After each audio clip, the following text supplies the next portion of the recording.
Seat लगभग लगभग एक माह से मैं देख रहा हूँ आपकी सीट सुनी डली रहती है सर। आप कहाँ रहते हैं? नहीं, मैं तो दिखाई देते हैं। साढ़े दस बजे, अब हो सकता है कि बीच में कहीं जाते हैं। अभी जैसे बीसी चालू होने वाली है।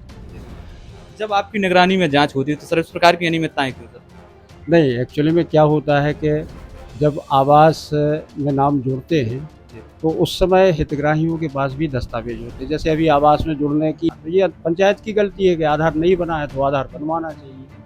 तो जब तक जांच रिपोर्ट नहीं आ जाएगी तब तक इस संबंध में थोड़ा सा इंतजार करिए, 2 दिन में बिल्कुल क्लियर हो मैंने जाएगा। आपकी मकान है उसके पास आवास है, इसमें गलती किसकी मानी जाएगी? उसमें तो सर्वे जो ग्राउंड लेवल पे जिसने भी सर्वे किया है उसकी है। उसका जल्द से जल्द 1 वीक में, विथिन 1 वीक में निराकरण हो जाएगा। सर आपके जो आवास का काम देखते हैं सर, वो अधिकारी कभी मिलते ही नहीं चेयर पर। काम है उनको देखने का, बाकी 5,000 कहाँ से दे हो? मंजूरी जा कर रहे हो, 8-6-7 बाल बच्चे हैं, आप तुम कहाँ से दे हो 5,000? पैसों की क्या थे? तो हमने कह रही थी 5,000 देंगे, नहीं सुनी तो। कौन कहता है जी 5,000? मनीष कहता है। कौन है जी मनीष? सचोई जी आ रहा है सर जी। हाँ। सचो है। जब कही थी, जब भी कही हम जाई कही हमसे ले लो पैसा, बनवा दो, नहीं बनवाया।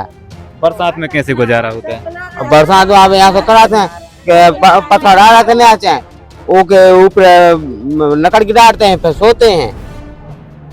खौफ नहीं जिसे मुरझाने का उस जनता के साथ खड़ा हूँ, कि खौफ नहीं जिसे मुरझाने का उस जनता के साथ खड़ा हूँ, कैसा भी दौर आए मैं जनता के साथ खड़ा हूँ। नमस्कार, मैं प्रदीप कुमार और आप हैं भारत एक्सप्रेस के साथ। मेरे द्वारा ग्राम सागर जनपद अंतर्गत आने वाली ग्राम पंचायत साहब की खबर प्रसारित की गई थी, जिसमें एक पीड़ित व्यक्ति था और पंचायत के लोग भी पीड़ित थे, जिन्होंने बताया था कि आवास में काफी घोटाला किया गया है, काफी अनियमितताएं हैं। लेकिन आज अधिकारियों से बात हुई है, जिन्होंने बताया कि 7 दिन के अंदर उसका समाधान किया जाएगा।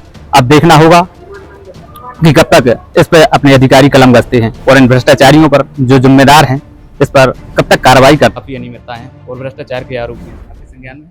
अब मेरे संज्ञान में आज आया है कि वहाँ पर हितग्राहियों को अनावश्यक रूप से परेशान किया जा रहा है।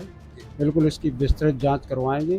और अभी तक वहाँ लगभग 200 से ज़्यादा आवासों का वहाँ पर निर्माण किया गया है। लेकिन आपके चैनल के माध्यम से मुझे आज ये ज्ञात हुआ कि कुछ गरीब परिवार हैं जिनके 4-4 बच्चे हैं, उनको आवास योजना से लाभान्वित नहीं किया गया है। कल ही उसके लिए एक विस्तृत दल रहेगा, तो जांच करेगा और यदि दोषी होंगे तो निश्चित रूप से कार्रवाई होगी। जब आपकी निगरानी में जांच होती है तो सर इस प्रकार की अनियमितताएं क्यों सर? नहीं, एक्चुअली में क्या होता है कि जब आवास में नाम जुड़ते हैं तो उस समय हितग्राहियों के पास भी दस्तावेज होते हैं। जैसे अभी आवास में जुड़ने की हितग्राहियों को भी 100% फ्रीडम दी हुई थी। हितग्राही अपने आधार से अपना नाम स्वयं जोड़ सकता था। अब वहाँ जो बताया गया है, आज सुबह जब उस संबंधित पंचायत के लोगों ने बताया कि उन हितग्राहियों में से 2-2 हितग्राहियों को लाभ मिला हुआ है परिवार के, और जो हितग्राही वहाँ बता रहे हैं उनके दस्तावेज उपलब्ध नहीं है, मतलब आधार नहीं बना। तो ये पंचायत की गलती है कि आधार नहीं बना है तो आधार बनवाना चाहिए। तो जब तक जांच रिपोर्ट नहीं आ जाएगी तब तक इस संबंध में थोड़ा सा इंतजार करिए, 2 दिन में बिल्कुल क्लियर हो जाएगा। मैंने आपकी सीट लगभग एक माह से मैं देख रहा हूँ आपकी सीट सुनी डली रहती है सर। आप कहाँ रहते हैं? नहीं, मैं तो 10:30 बजे, अब हो सकता है कि बीच में कहीं जाते हैं। अभी जैसे बीसी चालू होने वाली है, 10 बजे मैं 10:15 बजे यहाँ पर उपस्थित रहता हूँ। 2 बजे तक अपने जितने ऑफिशियल काम होते हैं वो पूरे काम करते हैं। उसके बाद हमारा फील्ड का काम होता है। समस्याओं का समाधान कब तक हो जाएगा सर?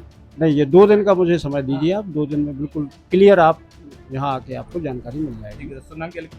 डॉक्टर संजीव राजौरिया। धन्यवाद। Okay, thank you. Sir Jasraj panchayat में आवास प्लस की सर्वे की गई, जिसमें भूल लापरवाही की गई है, सचिव सरपंच और आपके जो जिम्मेदार अधिकारी उनके द्वारा, ये आपके संज्ञान में? मेरे संज्ञान में सर्वे का तो क्लियर है कि सर्वे हुआ था, जो कि सेंट्रल गवर्नमेंट की स्कीम है, जो छूट गए थे हितग्राही, उनके लिए आवास प्लस में लाभ दिया जाना था। और जैसा कि आपके द्वारा विदित हुआ है कि कोई लापरवाही हुई है तो उसकी विस्तृत टीम बना के हम जांच करा लेते हैं। कोई छूट गया होगा तो उसके बारे में उसको दिया जाएगा लाभ, अगर कोई होगा। रियलिटी में आवास कैसे मिलना चाहिए? वहाँ की मैंने हालात देखे, घर घर जाकर देखे, जिसके पास 2-2 ट्रैक्टर है, 2-2 बिल्डिंग का मकान, उसके पास आवास है, इसमें गलती किसकी मानी जाएगी? उसमें तो सर्वे जो ग्राउंड लेवल पे जिसने भी सर्वे किया है उसकी है। और कई बार ये हो जाता है कि फैमिली बट जाती हैं, जैसे लाभ दिया जाता है, जो उस क्राइटेरिया देखा जाता है, वो क्राइटेरिया में रहे होंगे हो सकता है पेरेंट पहले से उनके पास कितनी संपत्ति है ये उसमें ना आ रहा हो, उसके नाम पर ना हो। मतलब अपन ये भी नहीं कह सकते कि जिसके पास ट्रैक्टर है या ट्रॉली, हो सकता है वो पेरेंट्स के उसके पास कुछ ना हो, और बाकी अपन उस जो रिकॉर्ड रहता है उस डाटा के बेसिस पे ही किसी को दे पाते हैं। आवास प्लस का सर उद्देश्य क्या था, थोड़ा सा जानकारी बता दीजिए। आवास प्लस का उद्देश्य था कि जो छूट गए हैं, जो 2024 तक हमारी जो चलनी थी प्रधानमंत्री आवास योजना, जो छूट गए हैं उनके लिए दिया जाना था आवास। एक सर जसराज में ऐसा परिवार है जिसके 4 बच्चे लेकिन रहने के लिए जगह नहीं है, सर कब तक समाधान हो जाएगा?